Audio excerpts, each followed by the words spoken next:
নমস্কার বন্ধুরা, আমি আপনাদের সবার প্রিয় অনিন্দিতা। আজ আবারও আপনাদের সাথে একটি কমপ্লিট ডিনারের রেসিপি শেয়ার করব। আজ আমি আপনাদের সাথে শেয়ার করব দই পরোটা আর মাটন লিভার মশালা। আর এটি বানানো ভীষণ সহজ। তো চলুন বন্ধুরা রেসিপিটি শুরু করি। তো সবার প্রথম আমি দই পরোটা বানাবো। তার জন্য আমি 250 গ্রাম দই নিয়েছি। এখন আমি এর মধ্যে দিয়ে দিলাম হাফ টিস্পুন বেকিং পাউডার আর হাফ টিস্পুন বেকিং সোডা। এখন আমি এর মধ্যে অ্যাড করব 1 টিস্পুনের একটু বেশি চিনি। চিনিটি অ্যাড করার পর এটিকে আমি খুব ভালোভাবে মিক্স করে নেব। এই দেখুন বন্ধুরা, আমার মিক্স করা হয়ে গেছে। এখন এটিকে আমি এইভাবেই রেখে দেব 5 মিনিটের জন্য। এই দেখুন বন্ধুরা, আমার 5 মিনিট হয়ে গেছে আর এই দইটিও কতটা ফার্মেন্ট হয়ে গেছে। এই পর্যায়ে এই দইটিকে আমি এই ময়দার মধ্যে অ্যাড করব। আমি সেম বাটির 1 বাটির একটু বেশি ময়দা নিয়েছি।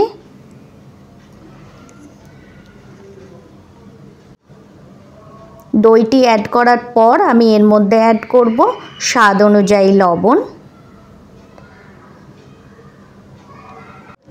এখন আমি এগুলিকে প্রথমে মিক্স করে নেব, তারপর একটু একটু করে জল দিয়ে এই ময়দাটিকে মেখে নেব। বন্ধুরা, এর আগে আমি আরও অনেক ডিনারের রেসিপি শেয়ার করেছি। আমি লিংক ডেসক্রিপশন বক্সে দিয়ে দেব, আপনারা চেক করতে পারেন। এই দেখুন বন্ধুরা, একটু একটু করে জল দিয়ে আমি এই ময়দাটিকে মেখে নেব। বন্ধুরা, আমার চ্যানেলের নতুন বন্ধু হয়ে থাকলে আমার এই রেসিপিটি লাইক করে চ্যানেলটি সাবস্ক্রাইব করার অনুরোধ রইল। আর আপনারা যদি এই রেসিপিটি আমার ফেসবুক পেজ থেকে দেখে থাকেন তাহলে আমার ফেসবুক পেজটিও ফলো করার অনুরোধ রইল। এইভাবেই একটু একটু করে জল দিয়ে এই ময়দাটিকে আমি মেখে নেব।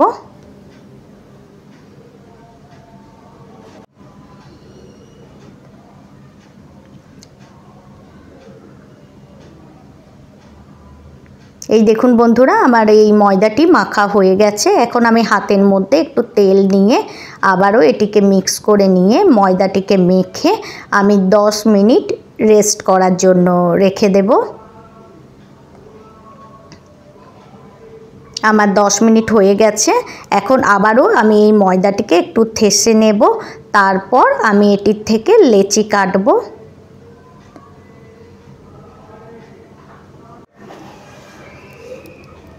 আমি এই রকম সাইজের লেচি কেটে নিচ্ছি।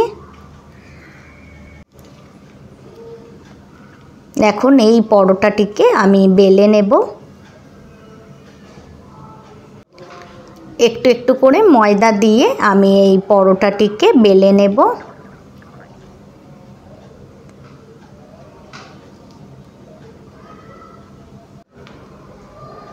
এই দেখুন বন্ধুরা, আমার পরোটাটি বেলা হয়ে গেছে আর আমি এই কাপে একটু জল নিয়েছি। এখন এই পরোটাটির ওপর আমি একটু জল লাগিয়ে নিলাম। জলটি লাগিয়ে নেওয়ার পর আমি এর মধ্যে দিয়ে দেব গ্রেট করা গাজর আর ধনেপাতা কুচি। এটি দেওয়া অপশনাল, আপনারা চান তো এই প্রসেসটি স্কিপও করতে পারেন।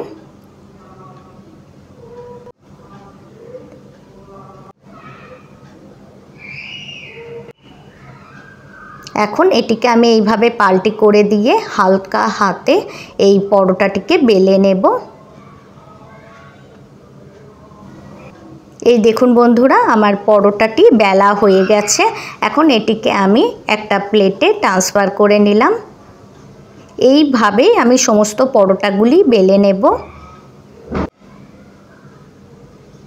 সেম প্রসেসে আমি আরও একটি পরোটা বেলে আপনাদের দেখিয়ে দিচ্ছি।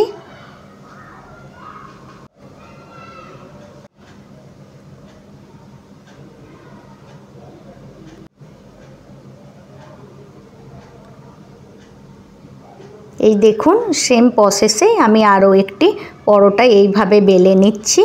এইভাবেই আমি সমস্ত পরোটাগুলিকে বেলে নেব, তারপর এগুলিকে আমি ফ্রাই করব। আর এই পরোটাগুলিকে ফ্রাই করার জন্য আমি একটা তাওয়াকে আগে থেকেই গরম করার জন্য রেখে দিয়েছি। এখন মিডিয়াম টু লো ফ্লেমে এই পরোটাগুলিকে আমি উলটপালট করে একটু একটু করে তেল দিয়ে ভেজে একটা প্লেটে ট্রান্সফার করে নেব।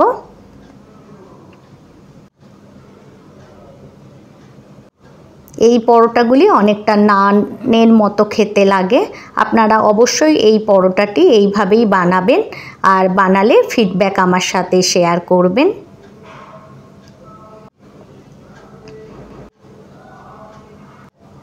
এই দেখুন উলটপালট করে আমার একটা পরোটা ভাজা হয়ে গেছে। এইভাবে আমি সমস্ত পরোটাগুলিকে ভেজে একটা প্লেটে ট্রান্সফার করে নেব। এই পরোটাগুলির সাথে খাওয়ার অনেক রকম সবজি রেসিপি আমার চ্যানেলে আছে, আমি লিংক ডেসক্রিপশন বক্সে দিয়ে দেব, আপনারা চেক করতে পারেন। এই দেখুন বন্ধুরা, কথা বলতে বলতে আমার আরও একটি পরোটা ভাজা হয়ে গেল।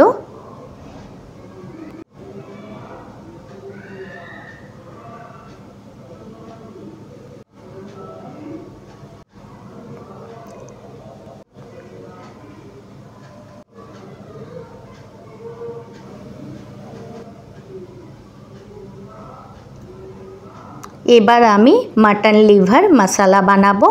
তার জন্য আমি 250 গ্রাম মাটন লিভার নিয়েছি। এখন এটিকে আমি ম্যারিনেট করব। তার জন্য সবার প্রথম আমি এর মধ্যে অ্যাড করব 1 টিস্পুন জিঞ্জার গার্লিক আর গ্রিন চিলি পেস্ট। এদিকে একটা মিডিয়াম সাইজের আলুকে আমি এই রকম ছোট ছোট পিস করে কাট করে নিয়েছি। আর এখন আমি এই মাটন লিভারের মধ্যে অ্যাড করব 1 টেবিল স্পুনের একটু বেশি দহি।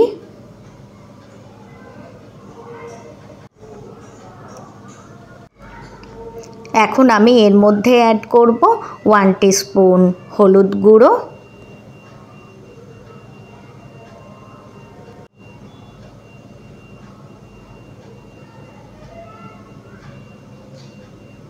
এখন আমি এর মধ্যে অ্যাড করব 1 টিস্পুন ধনে গুঁড়ো আর 1 টিস্পুন জিরে গুঁড়ো। এখন আমি 1 টিস্পুন গোলমরিচ গুঁড়ো এর মধ্যে অ্যাড করব। তারপর আমি এর মধ্যে অ্যাড করব স্বাদ অনুযায়ী লবণ। এখন আমি এই সমস্তগুলিকে মিক্স করে নিয়ে মাটন লিভারটিকে ম্যারিনেট করে 10 মিনিট রেখে দেব। আমার 10 মিনিট হয়ে গেছে। এদিকে একটা কড়াইয়ে আগে থেকেই আমি 1 টেবিল স্পুনের একটু বেশি মাস্টার্ড অয়েল গরম করার জন্য রেখে দিয়েছি। সবার প্রথম আমি গরম তেলে আমি এই আলুগুলিকে ডিপ ফ্রাই করে একটা প্লেটে ট্রান্সফার করে নেব। এই দেখুন বন্ধুরা, আমার আলুগুলি ফ্রাই হয়ে গেছে। এখন আমি সেম তেলেই আমি দিয়ে দেব 2টি দারচিনি, একটা লবঙ্গ আর একটা তেজপাতা। এখন এগুলিকে আমি 5 সেকেন্ডের জন্য ভেজে নেব। তারপর আমি এর মধ্যে অ্যাড করব পেঁয়াজ। একটা বড় সাইজের পেঁয়াজকে আমি ভালো করে ওয়াশ করে এই রকম ছোট ছোট পিস করে কাট করে নিয়েছি, সেটা আমি এর মধ্যে অ্যাড করে দিলাম। এখন পেঁয়াজ একটু ভাজা ভাজা হলে আমি এর মধ্যে অ্যাড করব হলুদ গুঁড়ো,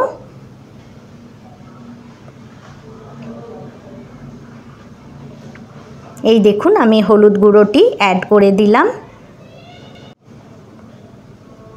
সঙ্গে সঙ্গেই আমি এর মধ্যে অ্যাড করব কালারের জন্য 1/2 টিস্পুনের মতো কাশ্মীরি রেড চিলি পাউডার। এখন আমি এগুলিকে মিক্স করে নেব।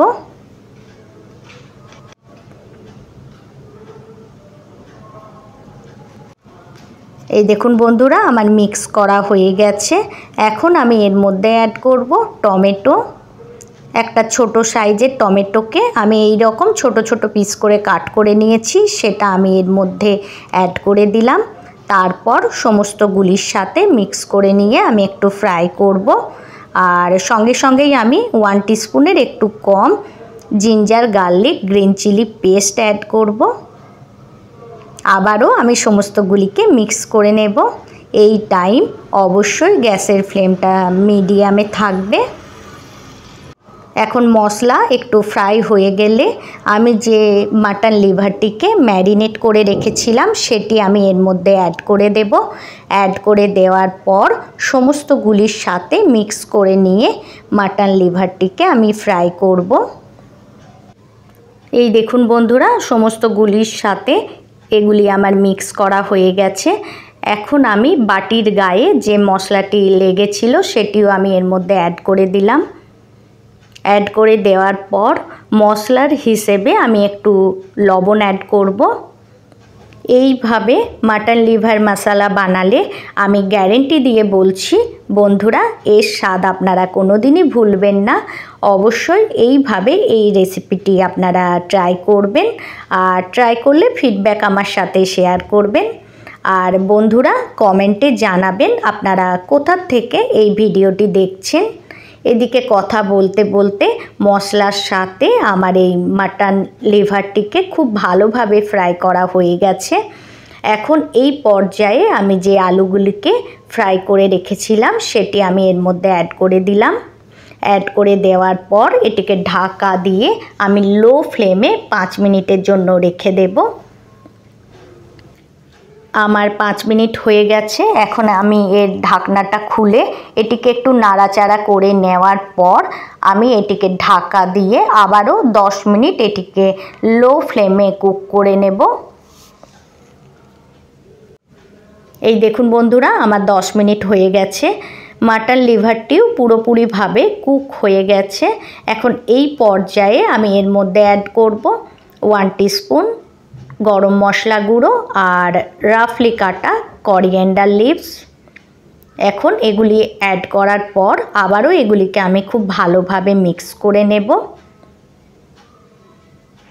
তারপর গ্যাসের ফ্লেমটা বন্ধ করে এটিকে ঢাকা দিয়ে স্ট্যান্ডিং টাইমে রাখার পর আমি সার্ভ করব।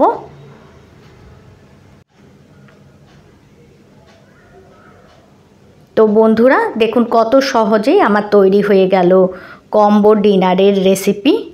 অবশ্যই আপনারা এই রেসিপিটি এইভাবে ট্রাই করবেন। তো বন্ধুরা আজকের জন্য এতটাই। ভালো থাকবেন, সুস্থ থাকবেন। আবার দেখা হবে অন্য কোনো রেসিপিতে। Thanks for watching.